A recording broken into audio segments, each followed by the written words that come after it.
Welcome dear students. Topic है condition for obtaining well defined study in interference pattern. देखो हमने Young double slit सीखा, intensity distribution सीख लिया।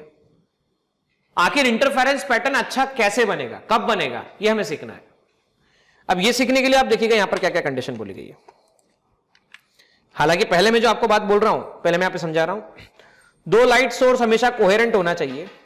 कोहेरेंट का मतलब उनके बीच का फेज डिफरेंस कांस्टेंट होना चाहिए, फ्रीक्वेंसी सेम होना चाहिए, या तो फेज डिफरेंस जीरो हो या बिल्कुल कांस्टेंट होना चाहिए। ऐसा होने से इंटरफेरेंस प्रॉपर तरह से मैच होता है, प्रॉपर तरह से इंटरफेरेंस हो पाता है, ऑब्जर्व इंटरफेरेंस हो पाता है। और मान लो अगर ऐसा बोल दिया कि इंटरफेरेंस या दोनों सोर्स नॉन कोहेरेंट सोर्स है, तो क्या होगा? नॉन कोहेरेंट सोर्स होंगे तो इंटरफेरेंस नहीं होगा, इंटरफेरेंस बिल्कुल नहीं होगा, इंटेंसिटी डायरेक्ट ऐड होगी, इंटेंसिटी डायरेक्ट ऐड होगी। देखिए दोनों सोर्स मोनोक्रोमेटिक होना चाहिए। मोनोक्रोमेटिक होना चाहिए मतलब S1 S2 से आने वाली जो लाइट रेज होनी चाहिए। कहां से S1 S2 से आने वाली लाइट रे? तो यहां से देख सकते हो डायग्राम के अंदर, पर यहां से जो आ रहा है, देखो ये वाला, ये जो लाइट रे है ये आई S1 से, और ये जो लाइट रे है ये आई S2 से। ये दोनों सेम कलर की होना चाहिए। देखो पहले शुरुआत में यंग्स ने स्टार्टिंग में जो ये डबल स्लिट एक्सपेरिमेंट परफॉर्म किया था, वो डबल स्लिट एक्सपेरिमेंट परफॉर्म हुआ था व्हाइट लाइट के साथ में। किस लाइट के साथ में हुआ था? व्हाइट लाइट के साथ में हुआ था। और व्हाइट लाइट के साथ में इंटरफेरेंस होने के कारण फ्रिंज पैटर्न सेंटर में तो ब्राइट मिले लेकिन आसपास प्रॉपर नहीं मिले थे। पर जब हमने मोनोक्रोमेटिक लाइट को यूज किया, मोनोक्रोमेटिक लाइट को यूज किया, तो मोनोक्रोमेटिक लाइट को यूज करने के कारण इंटरफेरेंस ओवरलैपिंग जो है वो नहीं हुई और हमें प्रॉपर तरह से देखो। In fact the original Young's double slit experiment was with the pinholes, not the slits for the sunlight, producing the colored interference pattern with the central point as a white.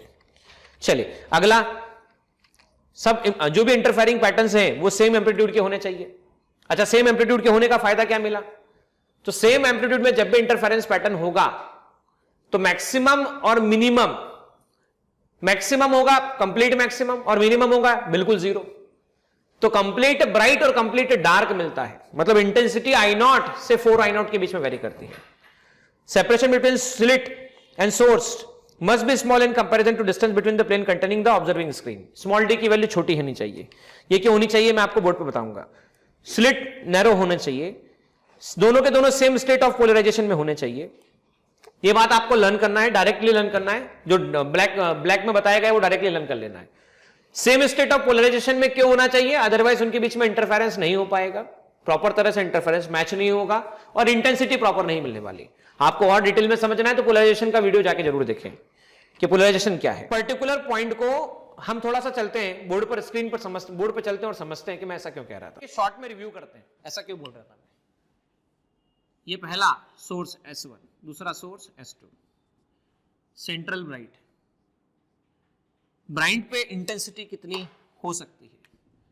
मान लो पॉइंट P, इंटरफेरेंस पैटर्न यहां से Y1 यहां से Y2, जैसे E1 कह रहे हैं हम लोग, इसे हम E2 कह रहे हैं।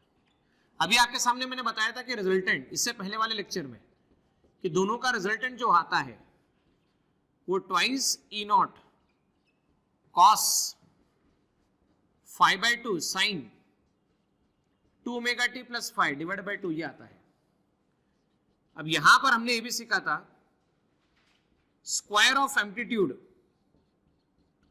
Directly proportional to intensity. तो इंटेंसिटी का एक्सप्रेशन हमारे पास था 4 E0 cos स्क्वायर 5/2, याद दिलाना चाहूंगा। 4 E0 स्क्वायर, जैसे हमने I0 कहा था, या 4 I0 कहा था हम लोगों ने, cos स्क्वायर 5/2।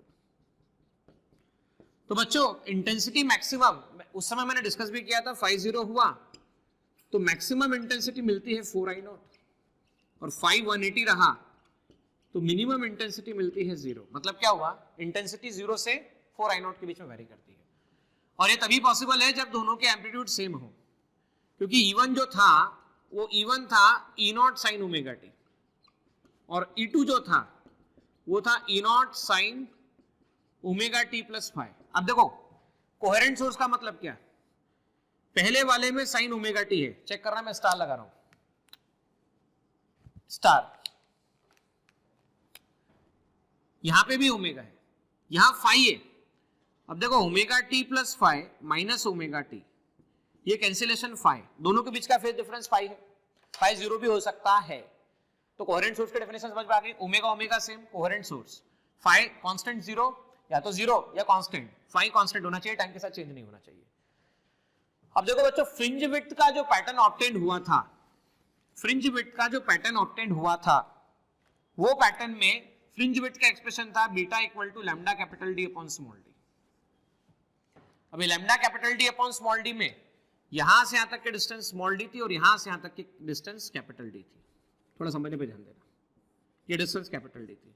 अच्छा, fringe width directly proportional to lambda, fringe width inverse directly proportional to capital D, fringe width inversely proportional to D, मतलब जितना छोटा डी होगा उतना बड़ा बीटा होगा। फ्रिंज का विड्थ बड़ा हुआ मतलब क्लैरिटी प्रॉपर मिली, भाई फ्रिंज का विड्थ बड़ा हुआ मतलब क्लैरिटी प्रॉपर मिली, क्लैरिटी प्रॉपर मिली तो हम यही चाहते हैं और क्या चाहते हैं। कैपिटल डी जितना बड़ा मतलब क्या, सोर्स से किसके बीच का डिस्टेंस, स्क्रीन के बीच का डिस्टेंस जितना ज्यादा बड़ा होगा, सोर्स से स्क्रीन का डिस्टेंस जितना ज्यादा बड़ा होगा बीटा उतना बड़ा होगा। लैम्डा एक लोगे तो एक ही कलर का बीटा मिलेगा, अलग अलग लोगे पॉलीक्रोमेटिक लोगे तो दिक्कत हो जाएगी, इसलिए हम कहते हैं मोनोक्रोमेटिक लाइट लेना चाहिए, पॉलीक्रोमेटिक लाइट नहीं लेना चाहिए।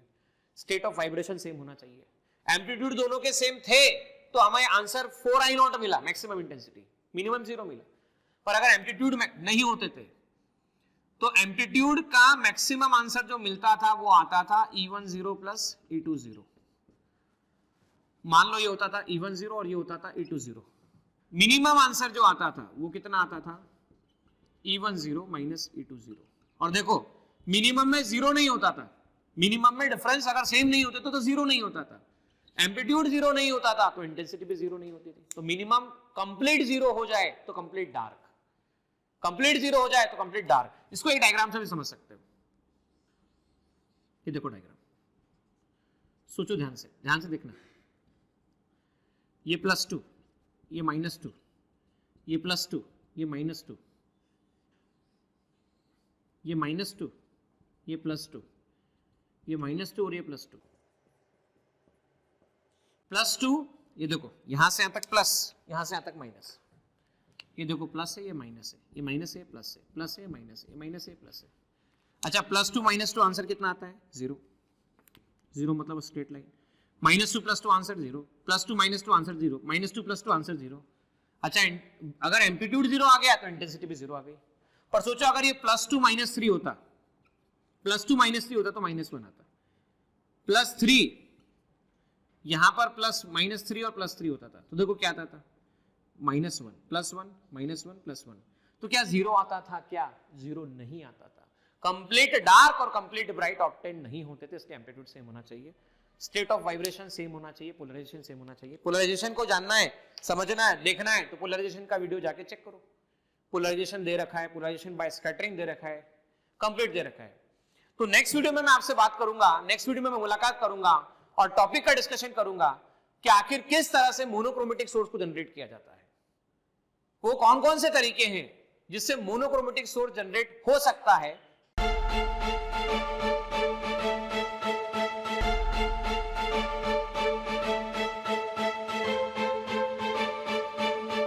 पुरोहित अकॅडमी, मेन ब्रांच प्रभात चौक, MJ कॉलेज रोड, लोकमान्य हॉस्पिटलच्या बाजूला, जळगाव आणि पांडे क्लासेस जवळ, बंधन बँके शेजारी, ट्रॅफिक गार्डनच्या समोर, जळगाव।